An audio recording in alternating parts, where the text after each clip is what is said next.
Hello and welcome to the Business of Story. I'm Park Howell, and today we're going to explore how to kill it in your market with stories that reveal your kinder, gentler self.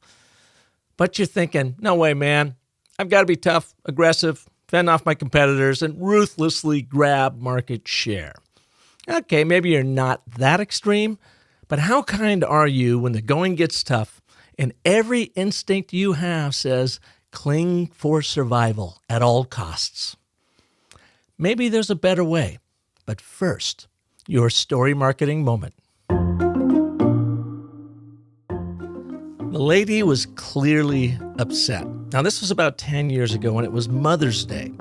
This went down at Gordon Biersch, the brew pub in San Diego. It's where our daughter Corbin was working while she was putting herself through her last year of school at San Diego State University.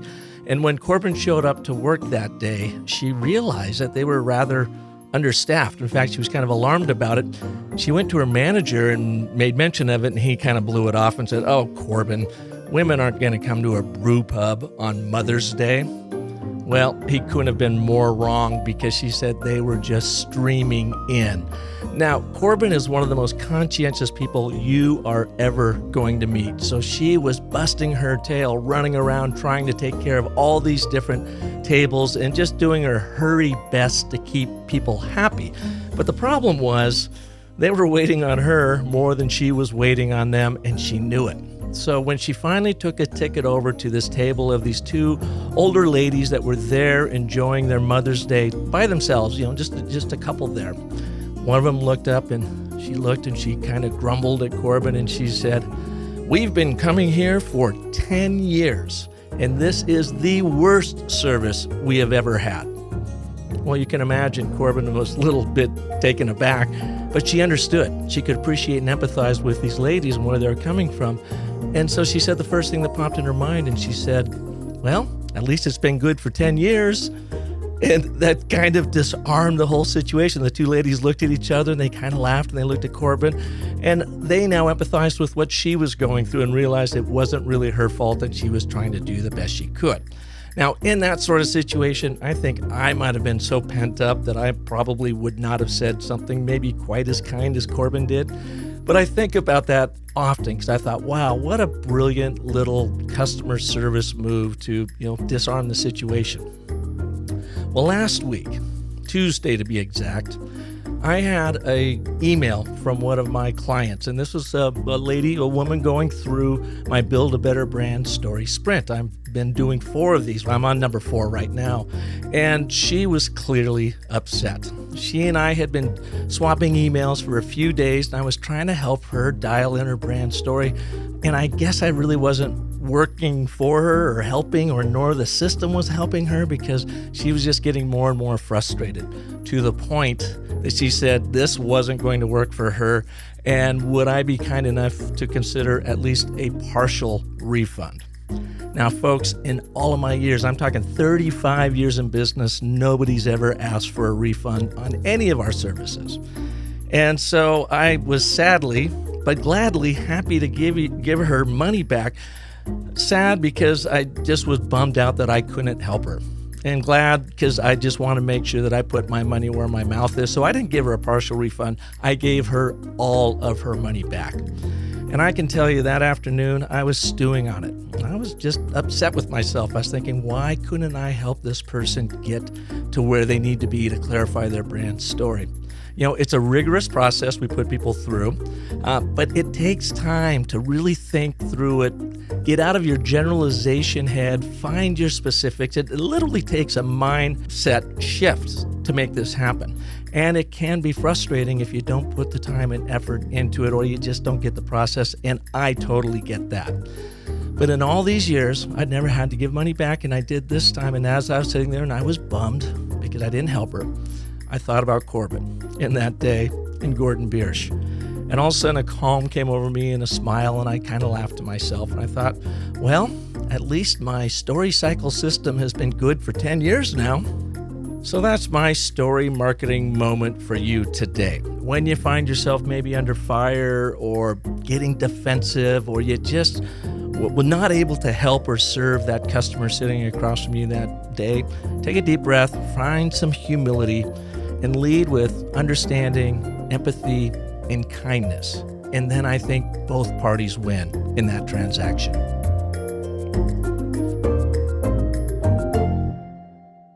Today's guest has created a cottage industry around kindness. Sarah Santacroce is the founder of the Gentle Business Revolution, a global movement of women and men with common values who come together and support one another in all areas of life and business. And their goal is to bring more empathy and kindness to the business world. I really felt like I'm such a misfit. I'm not meant to be in business.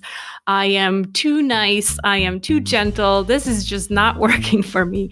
And so that's really where I realized, okay, if this is not working for me, I need to do it differently.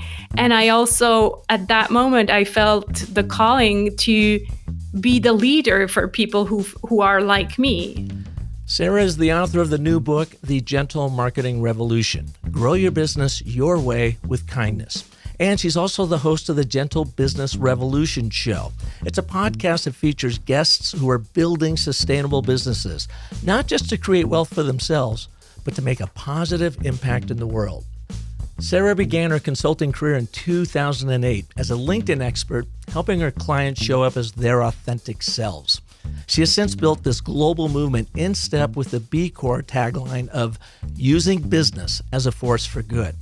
Sarah says that selling ourselves is hard, especially as an introvert, as she is. But the funny thing is, her introverted nature is actually her superpower, because she is enabled to position her clients in the spotlight and make them shine on LinkedIn without coming over as boasting and or sleazy, as she says. So please welcome to the Business of Story, Sarah Santacroce. Sarah, welcome to the show. Thanks so much for having me, Park. It's an honor to be here. You were kind enough to host me on your brilliant podcast several months ago, and I just love your approach to business and this idea of you can actually have a kinder, gentler business and be really, really successful without all that cutthroat wheeling and dealing, exhausting marketing that doesn't work half the time, getting out of yourself and your comfort zone and trying to keep up with, as we say in America, the Joneses, when it really comes back to the introvert inside of all of us and finding that voice to bring to the world and let that music be heard. That's exactly the journey that I went on is that possible? Because really what I was doing until now didn't work for me anymore. So I was like, well, it's either, I'm not in business anymore or I need to find a new way. And I just knew there had to be another way because I heard it over and over again from my clients who were like, I love my business, I love my clients, but boy, do I hate marketing. And so I was really like, marketing, selling, it's all kind of in the same bucket. But so I was really like intrigued. Why is that? Why do people hate marketing? It's not just something people just say. There was this really deep hating relationship with that activity. And what I realized is that it really brings up a lot of anxiety. And I go through it myself. I ran an ad agency for 20 years and before that worked for agencies for another 10 years.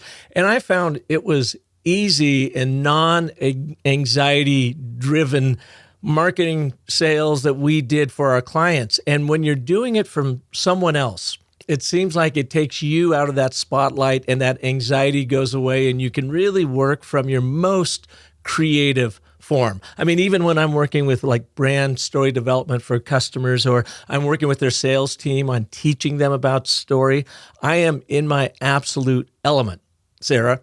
But as soon as I got to turn and think about the business of story and how do I market it and how do I get it in front of more people, it creates tremendous anxiety for me as well. In fact, I'm working with a brilliant sales strategist in Alice Hyman. She came through one of our Build a Better Brand Story sprints. I'm working on her brand story with her. In return, she is helping me with my sales funnel and sales. And you know what? And what makes me think of you, because I had this call with her yesterday. We spent an hour. So the first 47 minutes, no, 50 minutes of that call was about her as we were dialing in her brand story. And she goes, okay, we only have 10 minutes left. Let's talk more about your sales. And I said to her, I only have one question I want you to think about, and we will put that strategy together next week. And that question was, Sarah, I first started with the statement, I don't want to be in sales. I no longer want to be a head of sales for the business of story.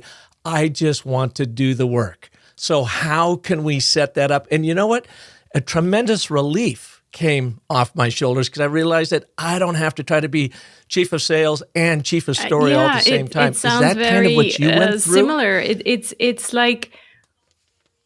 like you saying, we want to just tell the stories, right? And we want to connect with people, but we don't want to do the pitching. We don't want to be on there. Like what comes up for me is these webinars that I put together, and you got this webinar template, and people tell you this is how you set up a successful webinar, and the template was probably called "How I Made $1 Million with This One Webinar," and so off you go as an entrepreneur, thinking, okay, I'm going to put these steps into place, and then you share some slides, you tell some of the stories, and then comes the pitch at the end. You're like, okay, this is how you pitch.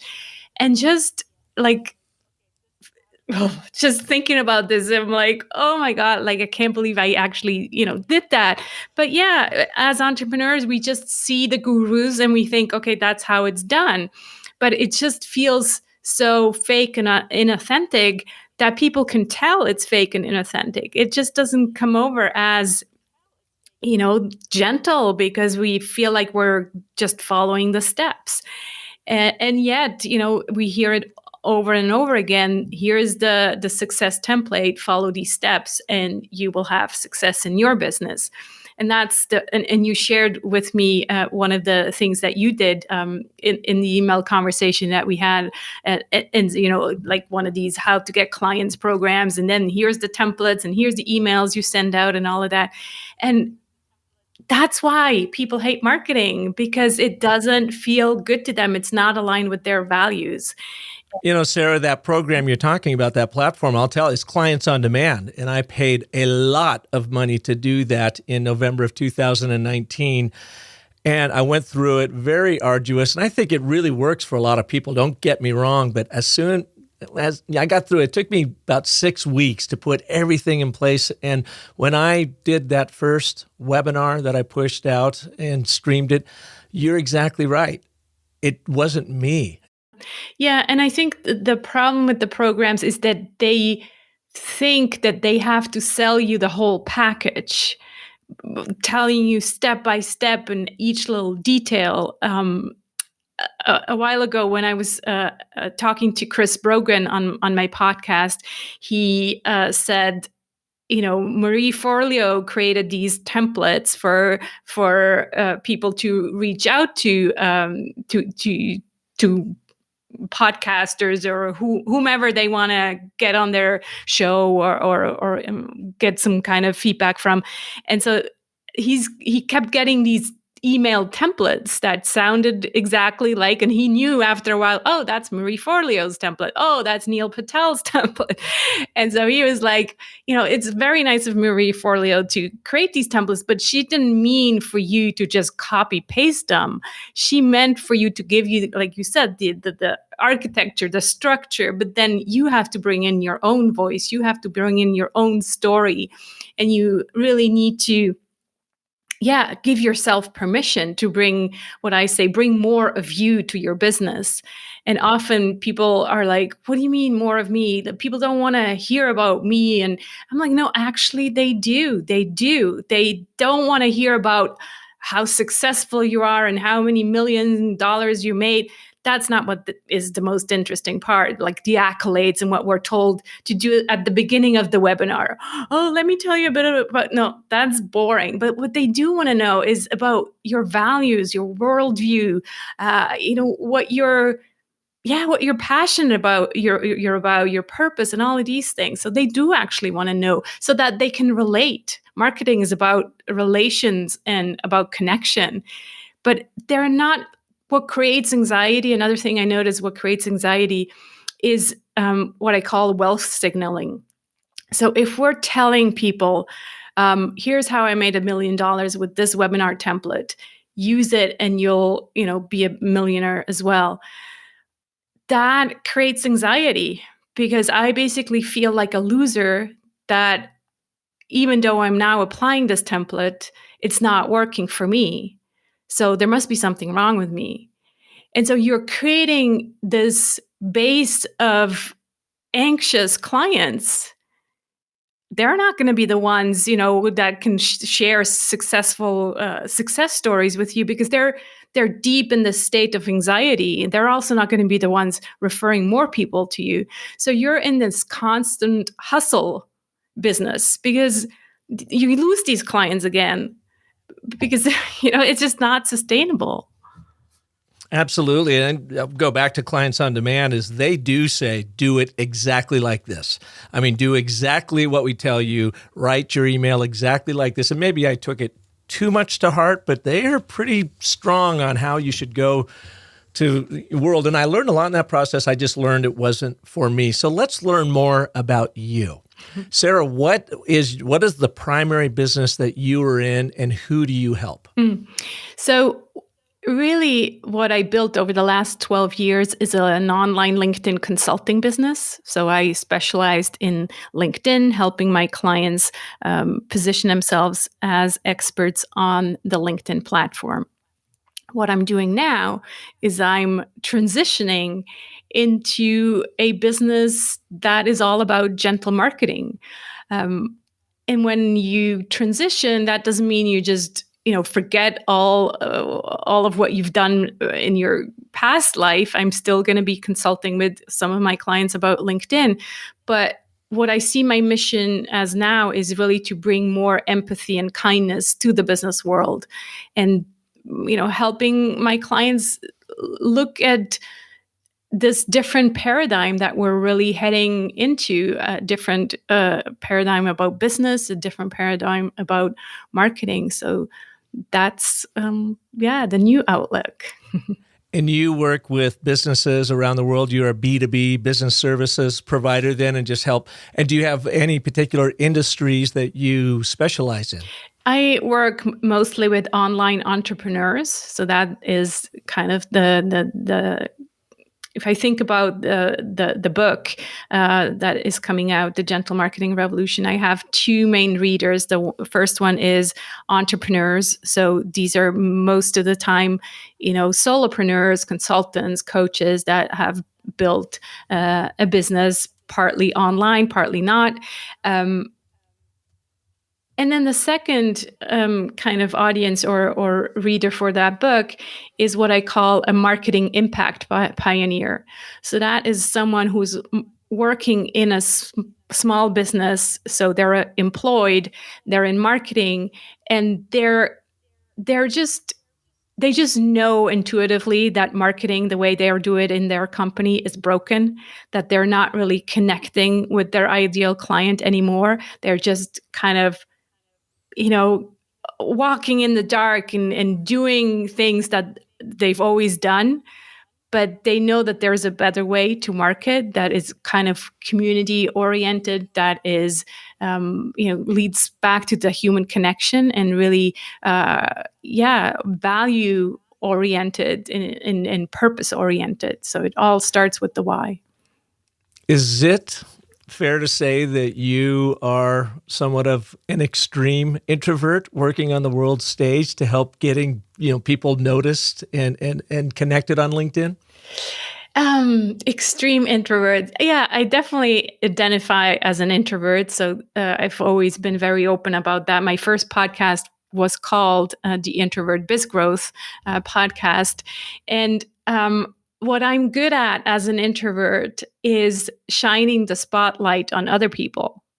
And that's why I've always loved, shining the spotlight on my clients in terms of LinkedIn. It's like, well, you have this brilliant story, but it's not coming across on your LinkedIn profile. You're not really positioning yourself as the expert that you are. And so it's about really bringing in their brilliance and making it transparent in the LinkedIn profile. Um, Also, what comes up when you mention the introvert thing, this word gentle, yeah, it can be kind of thought of in relation to introverts, but extroverts can be just as gentle. I think gentle is just a way to connect on this more human level, and one can be fierce and gentle. Gentle doesn't mean pushover. Gentle doesn't mean, you know, it's a both and. Sometimes I'm misunderstood, and people think, oh, but are you talking like non for profit? No, gentle marketers still want to make money. We're still in business, but it's a both and. It's purpose and profit, and it's gentle and fierce, and it's also men and women. I don't want to be one of these people who only talk to women. Not at all. Just the word gentleman. There's a gentle in the gentleman, so it's definitely both. Sarah, there is. There's a gentle and gentleman. I like that. My dad was a gentleman. He was a civil engineer up in the Pacific Northwest and president of a large construction company called Constructors Pamco, and they built dams and bridges and tunnels and that kind of thing. And he would often take us out to the job sites, and he really instilled in us a work ethic. And one thing I remember he said on 2 or 3 different occasions, and I saw him in action that plays to what you're talking about here. And he said, kids, sons, there were 6 of us boys and 1 girl. Oh, wow. All of us, he would say, a deal is only good if it is good for both parties. Mm-hmm. So he had this mindset that it's got to work. It's got to be beneficial to each person on each side of the table. And so we were brought up with that ethic. Can you tell us a little bit about how you were brought up and maybe how that really informs who you are today, leading up this gentle business revolution? Yeah, that actually does play a huge role. And I think it always does, right? The way we are brought up is always a big part of our story. And I actually kind of hid that story for a long time. So I really went on a journey of rediscovering and kind of, sharing more openly, this is part of me. And so how it all started is I grew up in a hippie commune, or that's the best term I know how to kind of compare it with. So my parents. And where was this? Sorry? Where did you grow up? In Switzerland. So in born and raised in Switzerland. And so my parents bought an apartment building with 5 other families. And then we each had our own apartment, but we spent a lot of time together. We had common spaces. Since they all co-owned this building, there were so many decisions to be taken together. And so I have memories of all these meetings that, every party would get together and they'd have to decide who's gonna, do the gardening this year? Who's gonna be in charge of the party organizing? Who's like all these common decisions? It was really this community upbringing. I was also brought up with values like fairness, equality, gentleness. Like really these values, they were instilled in me from an early age. And also this idea of privilege. I always knew that I was privileged to, grow up the way I grew up and have everything, even though we didn't have much. Like my parents, I remember I was always embarrassed because we didn't have a car, we didn't have a TV. And so that was like, as a teenager, that was like the worst, having my dad pick me up and on his bike. so back then it was like, oh my God, I'm going to have to hide that for the rest of my life. And now, Sarah, I've got to ask for a photo of you on the bike with your dad that we can put into the show notes. Would you provide that for us? I would love to see that. But definitely, those were the days, right? And so then me going over to LinkedIn, which is, as you know, the professional platform, like that just didn't fit in my head. I'm like, no, I have to be basically someone else. I Well, cannot share this background. well, let me ask you this, and what got you into business coming out of, so your formative years going on to school? I mean, what was it that triggered you that you wanted to get into business? Partly coincidence because we moved over to California and I quit my day job, followed my husband basically over there. And then there, I'm like, well, what am I going to do? I always felt I always did things differently. Like another thing that I was hiding for a long time was that I didn't go to university. That felt too kind of constrictive to me. I've always kind of been this rebel that didn't want to fit into a system. And so, yeah, so when we moved to California, I pretty much knew, oh, okay, so since I'm now in this situation where, getting a job is not as easy, I'm going to start my own business. And so that's how it started. And yeah, but then I found myself in this really very stiff kind of professional area where I couldn't really, or I felt like I couldn't share my story. What were you doing in this business? So the LinkedIn consulting business. Okay, that's when you started the Yeah, LinkedIn yeah, consulting. Okay. yeah, yeah. And yeah, so what all of this to say that I think I share this in the book, this journey towards finding out who you really are, that really helps you then bring more of you and more authentic kind of storytelling to your business and to your marketing. So in a way, it's all about also going inwards and really figuring out who you are, because we can't buy authenticity. And I feel like over the last few years, that's kind of become a theme. It's like, oh, we know that authenticity sells, so let me try to be authentic and kind of prescribe to authenticity, but that doesn't work. You have to figure out who you are in order to be authentic.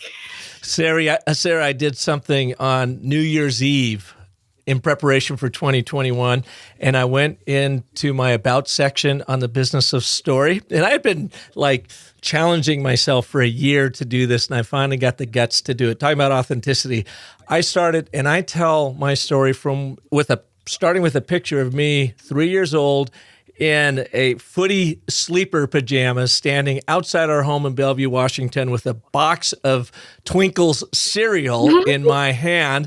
And it's a cute photo of me and whatever. But I figured if I'm going to be authentic, I need to let people know where this all comes from. Why do I seem to have this story in my soul?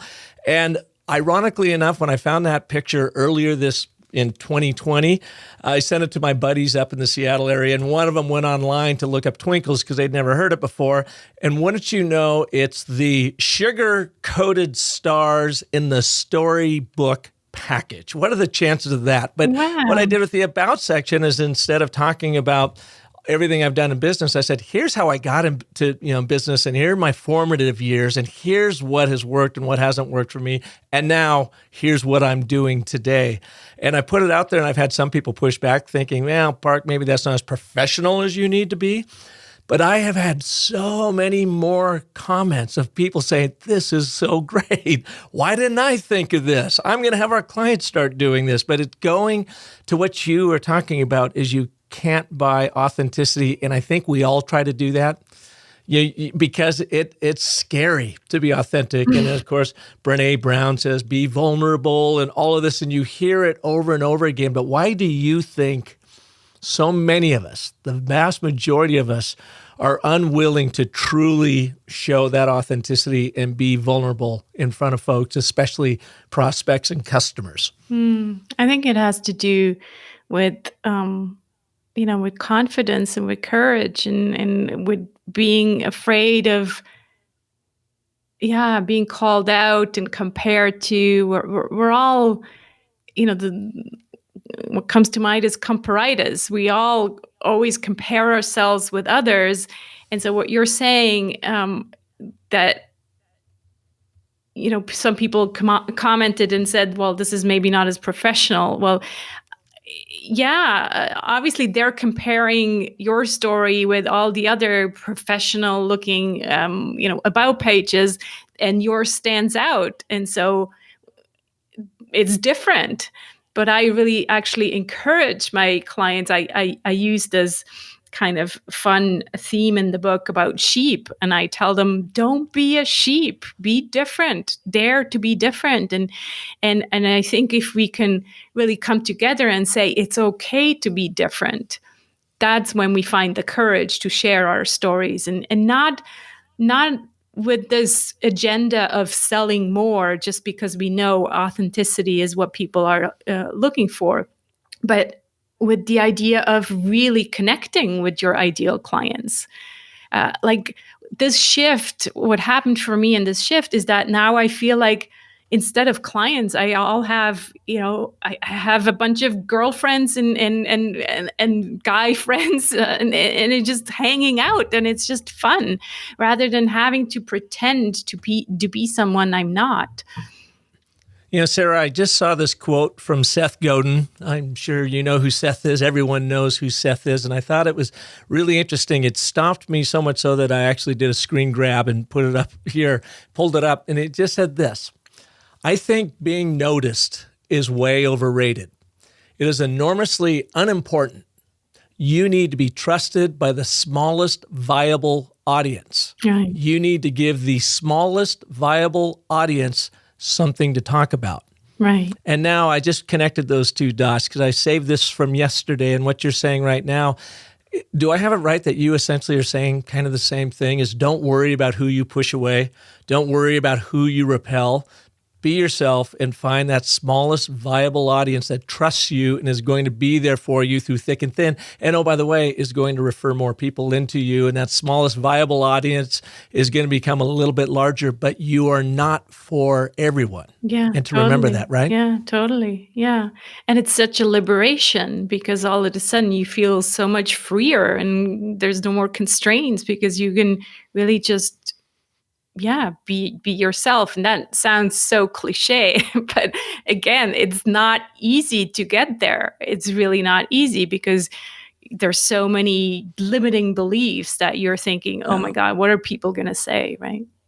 Well, let me ask you about your upbringing, because we all go through this. Expectations are placed on kids. Mom and dad expect you to perform here and do this. Sometimes they're so regimented that they say, you will be a doctor or a lawyer or whatever. Mm-hmm. Thank goodness my folks didn't put us through that. But I'm one of 7 kids, and we all, I think, had expectations of each other of what are you going to do with your life.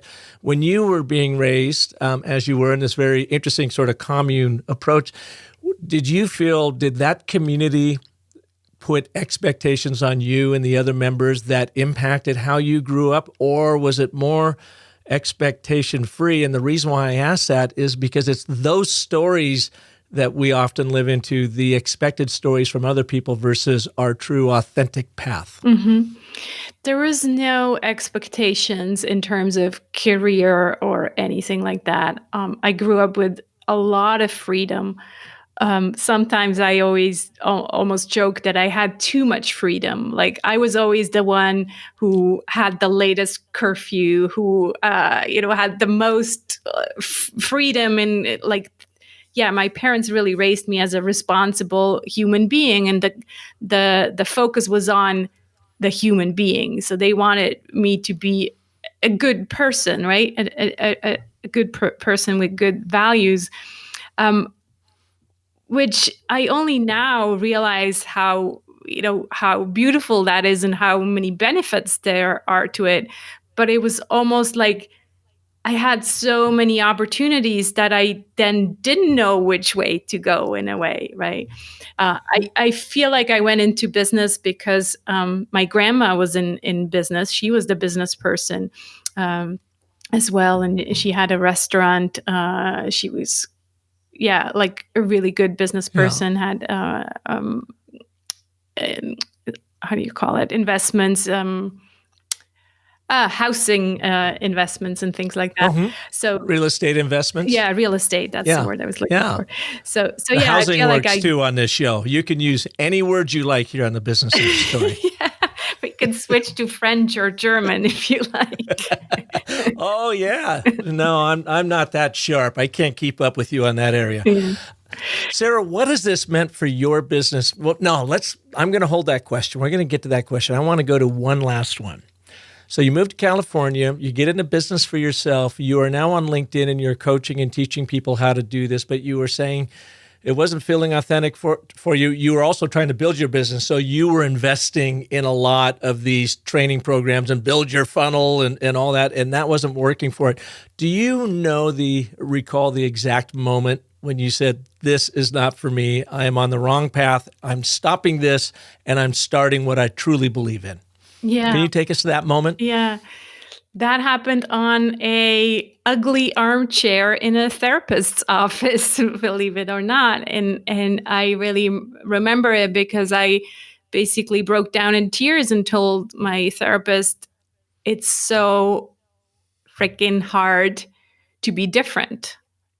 That's how I felt. I really felt like I'm such a misfit. I'm not meant to be in business. I am too nice. I am too gentle. This is just not working for me. And so that's really where I realized, okay, if this is not working for me, I need to do it differently. And I also, at that moment, I felt the calling to be the leader for people who are like me. And I'm like, that's when I kind of had this, download of the Gentle Business Revolution. That domain name just came to me. I'm like, okay, gentle.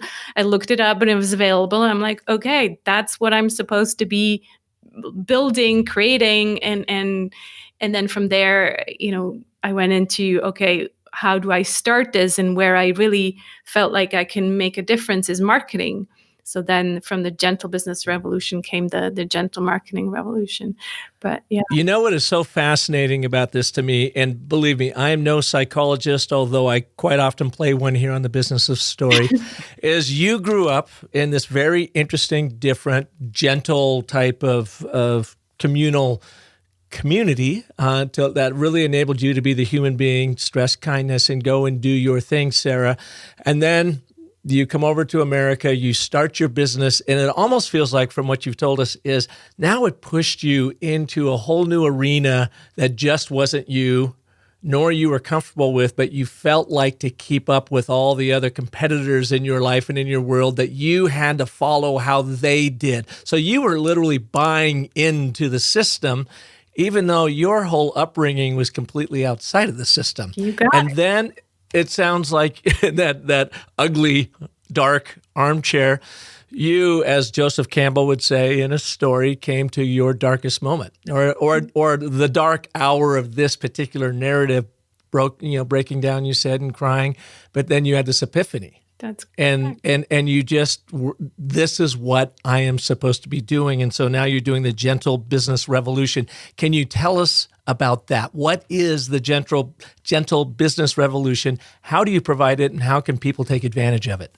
Yeah, it's really a movement that aims to bring more kindness, integrity and kindness and empathy to the business world.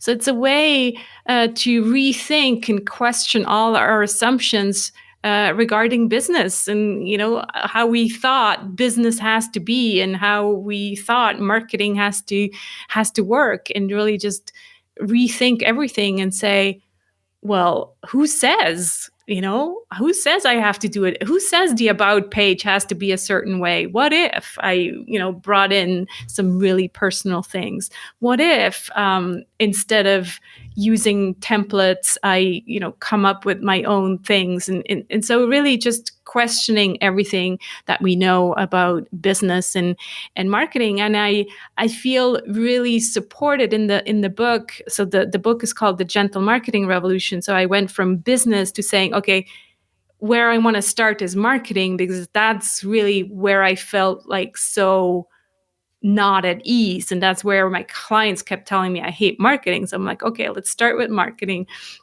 And so in the book, I share this story of going on this journey and realizing what you just said, that this story arc, it's like, tried it felt horrible, doesn't work. Okay, now what? Like, what do I do now differently? And so that's what the Gentle Business Revolution is. It's a community, it's a book, it's a podcast, and it's an invitation to really start thinking about things differently. I also talk about the triple win. What you said before, it's like what your dad said. Yeah, there needs to be a win-win situation. For us, for the client, I take it a level further and I include the planet and say it needs to be a win for the planet as well. That's what the conscious consumer, the conscious client wants now. It's not just about making money, even though it is about making money, but it's beyond that. The conscious client, the conscious customer wants to be part of something bigger, wants to really be able to commit to something, that makes this world a better place. Without a doubt. Are there two or three things that our listeners could do right now after listening to you that they could start maybe shifting the paradigm about how they've been going through business, especially if it's creating that anxiety and frustration and malaise and feeling like they're trying to keep up with everyone else, which we all feel that way, by the way, time on and off again. What could they be doing? Two or three things that get into their head and say, just consider it this way. Yeah, I think it all starts with awareness. So first of all, if any of this that we talked about here at Park, if any of this resonated, then become more aware. What is always easier is to be first aware of what other people are doing and how that makes you feel. So if you're on a couple of email lists, like how do these emails make you feel when you read them? Do you feel uplifted and positive and you're like, I'm so glad I'm on this guy's email list, and then that's a good thing, right? That's what you want to engage with. However, if they make you feel less than, if they give you anxiety because you feel like you're not there yet and you're constantly comparing yourself, that's probably an email list that maybe you no longer need to be subscribed to. And at the So same you're time, saying right there, Sarah, real quick, you're saying there that even if the content is great and you are really admiring the writing and the style and they just got it dialed in, and this is information you could actually use for yourself, but it makes you feel bad because you're like, wow, they are totally outperforming me. Are you suggesting then that maybe that content isn't for you for now? Maybe you should put it aside, and if it's actually impacting you in a negative way versus taking the positive information out of it. yeah, I think so. It's all about the how, right? How they present it. If you feel excluded because they're the guru and you are just one of his humble followers, but you're not at their level yet, and you actually have to buy his six-figure system in order to be part of that, then maybe that's not, what you need right now. Maybe you need to give yourself permission to get to where you want to go on a different route. Awareness. That's awesome. Yeah. Number two, and I like, what I like about that is the contradiction. On one hand, the content is great, the writing is great, the presentation is amazing, but it makes me feel less than because they're doing it so well and I wish I could be there.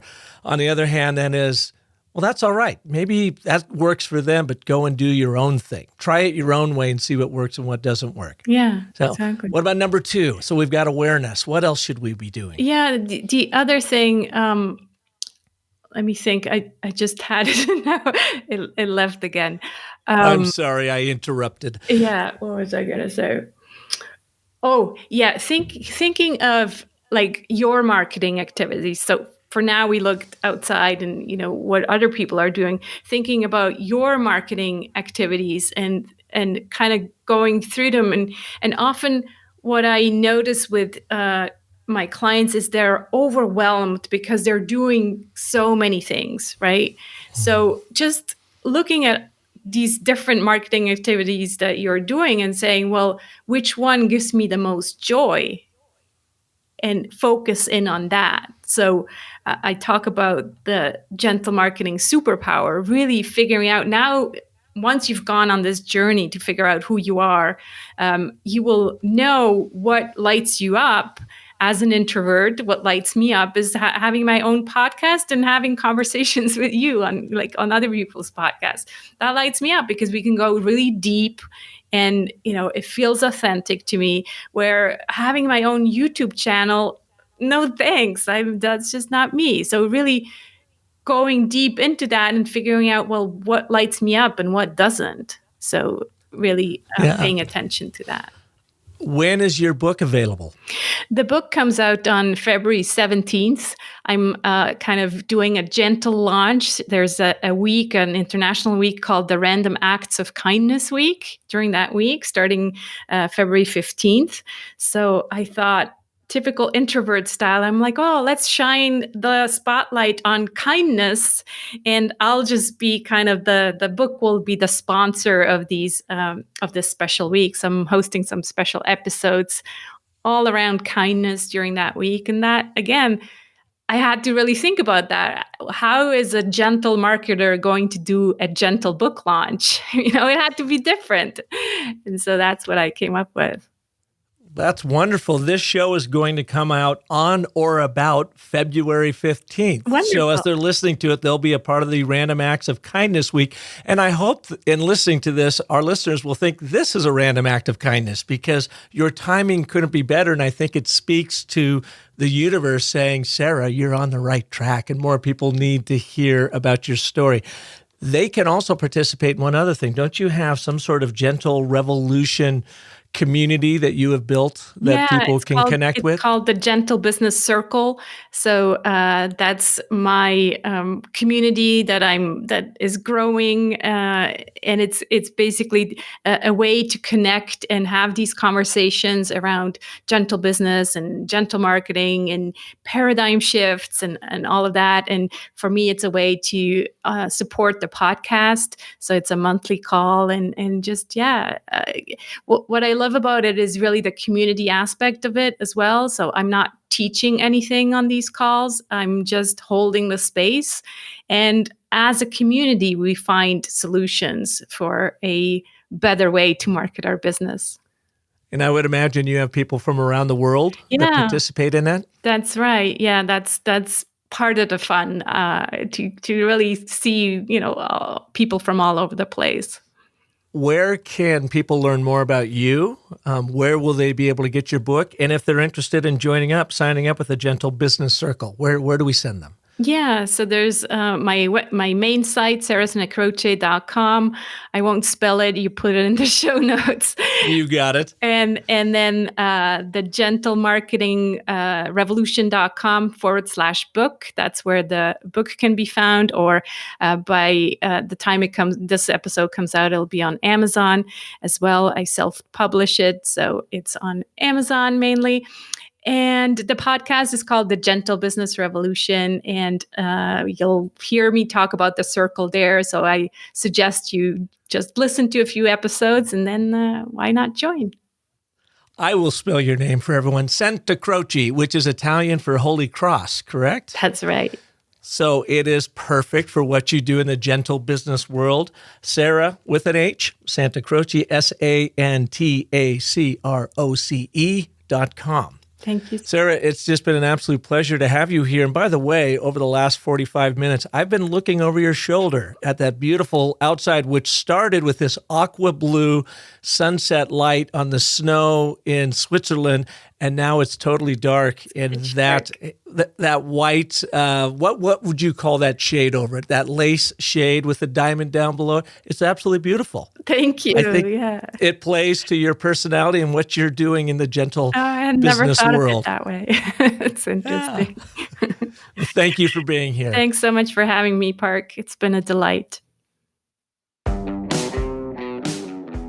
Thank you all for listening to this edition of The Business of Story. You know, in the world that we live in, especially here in America, with all of the unbelievable madness going on, it seems, as Sarah pointed out from her introvert perspective, is she is shining the light on the type of business that I think we should be approaching personally.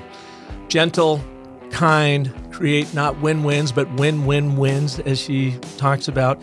And in this day and age that we're all so competitive to try to get our word out there, to try to make the contribution and the impact in the world. Even if it's when it's so heart-based to do it, we still find ourselves in comparing ourselves to others, competing with others, trying to get the most of it. I mean, it's just imbued in the human spirit. That's the side of competition that comes out, but it doesn't have to be negative. It doesn't have to make you feel bad. I really am a huge believer in what I'm doing in 2021. My commitment to myself is simplicity. How can I simplify what I'm doing? And when I have guests like Sarah on, I get just much more greater knowledge on how to do that myself. And it's to look internally and say, what am I really about? Who am I for? I don't need to be for everybody. I'm just for those that want to live into a more powerful story, and I want to help you do that any way I can. As Sarah demonstrated, she is just trying to help business people have the impact in the world from where they truly come to serve. And they don't have to compare themselves. They don't have to do it other people's ways. You don't have to buy into these expensive programs. You can learn from them. They are costly in this day and age of COVID budgets. None of us have extra money laying around. So have faith in yourself. Listen to Sarah's show, my show, any other podcast that you can surround yourself with the wisdom of leaders like Sarah. And then it's free. Take their advice. Try it. Have the guts to do something different. I challenge you, go to your About page. First, look at mine. You don't have to buy anything from me. I'm not saying you to buy it. I just want to see what you think of my About page. And do you have a footy sleeper photo of you at 3 years old, and are you willing to start your About page with that? You don't have to, but I'm just asking you to be authentic about who you are. As Sarah said, you can't buy being authentic. You just got to be there, and it kind of takes guts.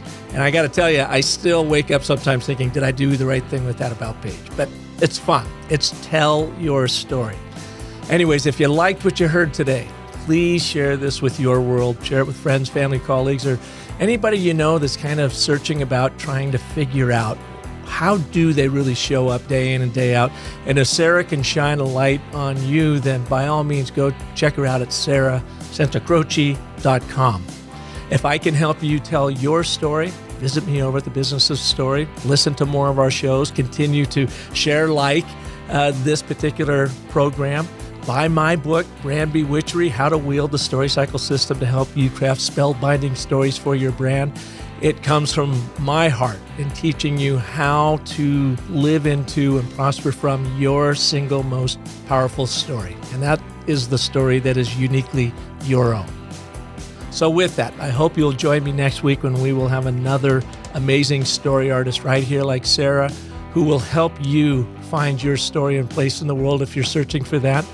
Until then, remember that the most important story you will ever tell is the story you tell yourself. So make it a great one. Thank you so much for listening.